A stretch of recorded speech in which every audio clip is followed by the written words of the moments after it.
Presyo daw po ng kamatis, tumaas na naman ang presyo dito po sa Pasay Market. Detalye na balita mula kay Giselle Ricaport. Giselle, good morning. Ay, teka muna. Iba yata ang tunog ni Giselle ngayon. Good morning, Giselle. Kayang Angel, good Ayun, morning. ayun, pumasok na rin. Oo, kala ko may problema na naman tayo sa telco. Ano ha? Anyway, go ahead, Giselle. Kayang Angel, patuloy pa rin sa pagtaas ng presyo ng kamatis dito sa Pasay City Public Market. 70 pesos na yung kada kilo niyan ngayon mula sa 50 pesos kada kilo sa mga nakalipas na araw.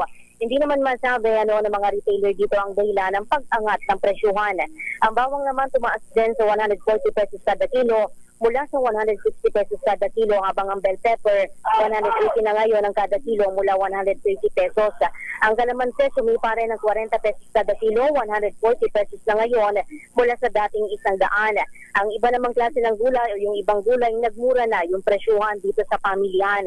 Sa manok naman, ang whole chicken nagmura ng 5 piso, 200 ngayon ang kada kilo, habang yung pakpak 220 kada kilo, kita at petso 210 pesos kada kilo, ang leeg 200, ganyan din ang presyo ngayon ng atay balunan.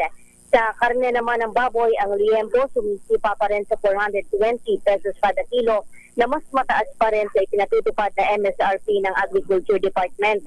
Lagpas din diyan sa MSRP yung presyuhan sa pigay at kasim na ngayon ay 370 pesos pa rin dito sa pamilihan. Habang ang ribs at buto-buto naman 330 pesos ngayon.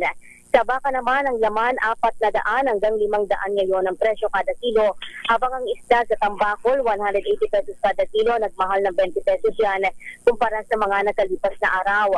Ang alumahan 340 pesos mula sa dating 280 pesos kada kilo. Ang matambaka 200 ang kada kilo ngayon mula 180 pesos kada kilo sa mga nakalipas ng na araw.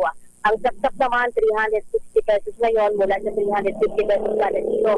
Habang ang galunggong bahagyang bumaba, 180 na ngayon ang kada kilo mula sa dating 200. Ang dalagang bukid meron ding pagbaba ang presyuhan, 260 kada kilo mula sa 300 kada kilo. Ang hiwas naman 180 ngayon ang kada kilo mula 240 pesos. Ang bisugo nagmura rin sa 240 pesos kada kilo mula sa 320 kada kilo. Ang tulingan 40 pesos din ang ibinaba niyan, 200 na lang ang kada kilo ngayon. Ang torsilyo 260 pesos kada kilo, 40 pesos ang ibinaba mula sa dating 300.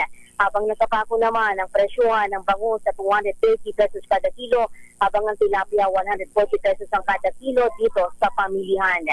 Ito si Giselle Ricaport para sa DZRH, una sa Pilipinas, una sa Pilipino. Maraming salamat, Giselle.